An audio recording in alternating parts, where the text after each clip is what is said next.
안녕하세요. 7월 31일 금요일 생명의 삶 큐티 말씀 함께 나누려고 합니다. 오늘 큐티 나누기 전에 먼저 감사할 일이 있어서 CBS Joy for You 아침 8시에 하는 방송인데요.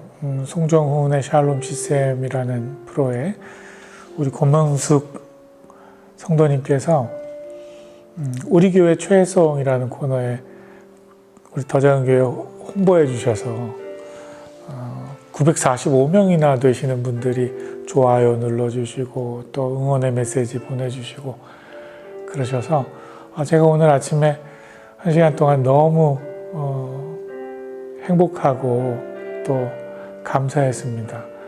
우리 권명숙 성도님 통해서 또 방송을 통해서 하나님이 저에게 격려해 주시고 또 우리 교회 이렇게 힘내라고 열심히 하자고 이렇게 말씀해 주시는 메시지 같아서 너무 감사했었습니다. 기쁜 마음으로 그래서 오늘 또 예배당에 나왔는데요. 같이 말씀 큐티 행복한 마음으로 나누려고 합니다. 말씀 한번 보시죠. 18절입니다. 아브라함은 소망이 없는 가운데서도 소망을 갖고 믿었습니다. 이는 내 후손이 이와 같을 것이다 라고 하신 말씀대로 많은 민족의 조상이 되게 하기 위한 것이었습니다. 아브라함은 100세나 돼 이미 자기 몸이 죽은 것 같고 사라의 태가 죽은 것 같음을 알고도 믿음이 약해지지 않았습니다. 많은 민족의 조상이 되게 하기 위해서 아브라함이 소망이 없는 가운데서도 소망을 갖고 믿었다는 겁니다. 근데 어제도 말씀드렸습니다만 많은 민족의 조상이 된다는 거, 여기서 이 많은 민족이라는 건 그냥 수적으로 많은 민족을 이야기하는 것이 아니라 그 율법의 후손들 그리고 믿음의 후손들까지도 포함하는 그 양축을 아우르는 모든 민족의 조상으로 그 믿음의 조상으로 아브라함이 선택되어지고 있었다는 거죠. 할례 받은 자나 또 무할례자나 차별이 없을 것에 대해서 믿음으로 의로 나오는 일에 구분이 없을 것에 대해서 로마서가 계속 말씀을 하고 있는 거죠. 그런데 그 믿음의 본이 되기 위해서 아브라함은 어떤 믿음의 삶을 살아갔냐 하면 소망이 없는 가운데서도 소망을 품었다는 겁니다. 그게 가능할까요? 소망이 없는데 소망을 품는 거예요. 이미 불가능하다는 것을 깨닫고 있는데 그의 삶의 경륜을 통해서 그 삶의 수많은 경험들을 통해서 이건 불가능하다는 것을 이미 알고 있는데 그 순간 소망을 품는 겁니다. 오늘 본문 19절의 말씀처럼 100세가 되어서 이미 자기 몸이 죽은 것 같고 사라는 그 태가 죽은 것 같음을 알고도 믿음이 약해지지 않았다는 겁니다. 이게 어떻게 가능할 수 있을까요? 믿음이 과연 뭘까요? 저는 소망이 없는데 소망을 품는다는 거, 그렇죠? 믿음이 그런 거죠. 뭐 예측 가능하고 결과가 충분히 예상이 되는 일을 우리가 믿는다고 하지 않죠. 정말 가능성 없는 것을 우리가 믿음으로 기다리는 거죠. 그래서 어쩌면 믿음은 대책 없는 일처럼 보여지기도 합니다. 그래서 우리가 한번 곰곰이 생각해 볼 것은 맹종과 믿음은 그럼 무슨 차이가 있냐는 거죠.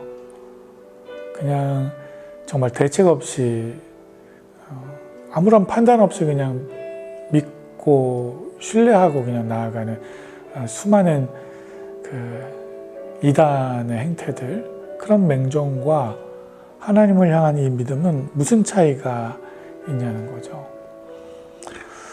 아브라함의 이 믿음을 20절과 21절이 조금 구체적으로 그래서 설명을 합니다. 우리가 몇 단계로 조금 나눠서 생각을 해볼 수 있는데 읽어보시면 그는 하나님의 약속을 믿고 의심하지 않았고 도리어 믿음이 굳건해져서 하나님께 영광을 돌리고 약속하신 그것을 또한 능히 이루실 것을 확신했습니다. 아브라함이 어떤 믿음의 확신이 있었는지를 조금 구체적으로 풀어봤는데 우선은 하나님의 약속을 믿었다는 겁니다.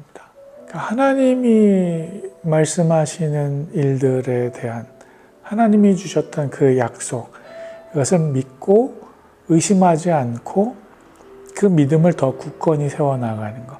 우리가 이 부분까지는 한 묶음으로 묶어서 하나님의 약속을 믿는다라고 리즈너블하게 우리가 생각을 해볼 수 있을 것 같아요. 근데 이 다음 단계는 조금 차원이 달라요.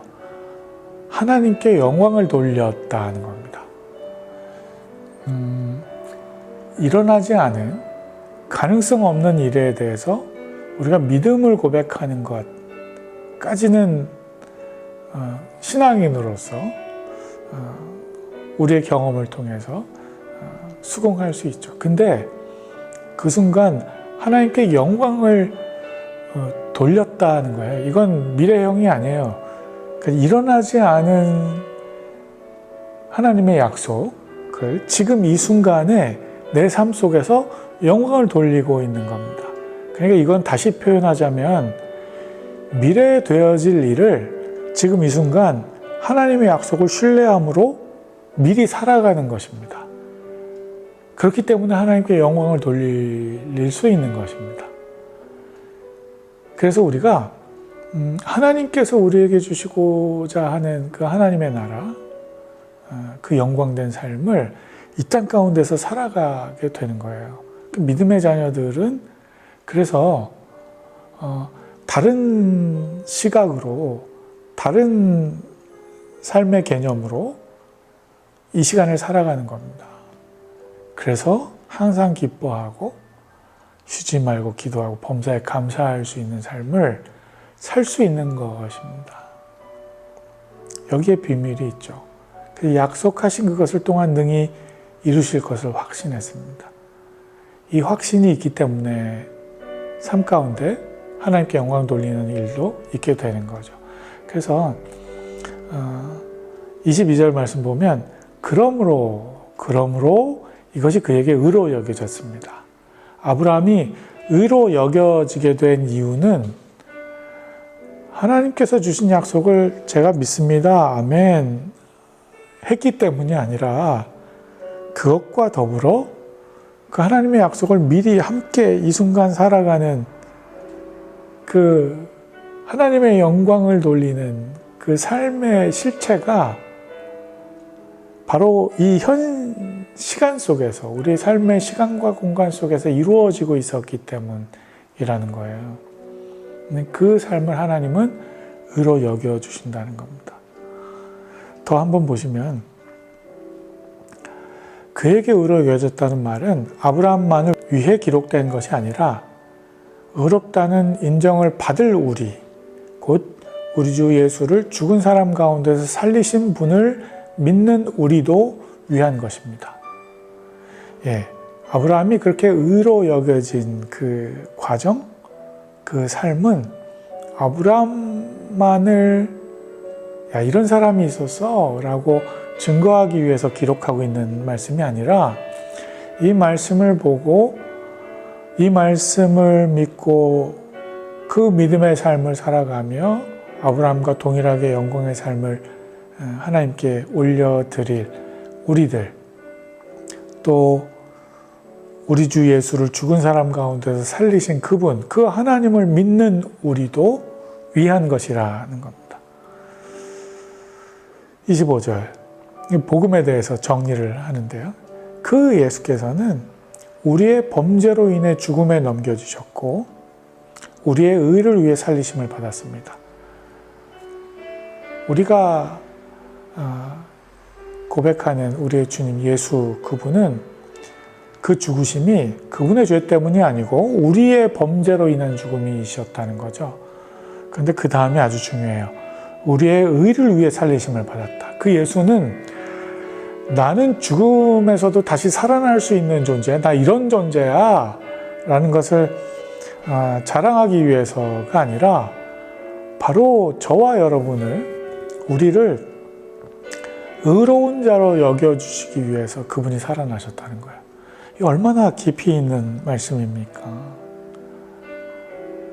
우리를 의로 여겨주시기 위해서 그분이 살아나셨다는 것. 우리를 위한 부활. 정말 이게 할렐루야입니다. 그래서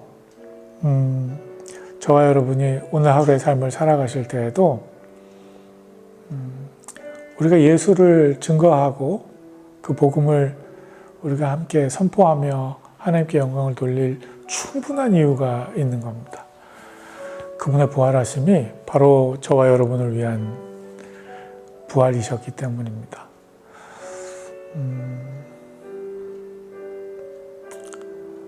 아침부터 행복하고 즐거운 일들, 또 감사한 일들이 많은데요. 예수의 부활을 증거하고 그 복음을 함께 나누는 삶은 그렇게 어려운 것이 아닌 것 같습니다. 그냥 소소한 우리 삶의 작은 부분들을 함께 공유하고 또 함께 시간을 함께 해서 축복하고 또 격려하고 그렇게 서로를 세워나가는 일들이 바로 부활의 삶 아니겠습니까? 오늘 하루 우리 주변의 가족들, 식구들, 또 지인들에게 복된 메시지 많이 나누시고 서로를 세워가고 격려하는 그런 믿음의 하루, 그래서 예수를 더 닮아가는, 한 걸음 더 주로 향하는 그런 하루 되실 수 있기를 바랍니다. 우리 사랑하는 모든 성도 여러분, 그렇게 되실 수 있기를 예수님의 이름으로 간절히 축원드립니다. 감사합니다.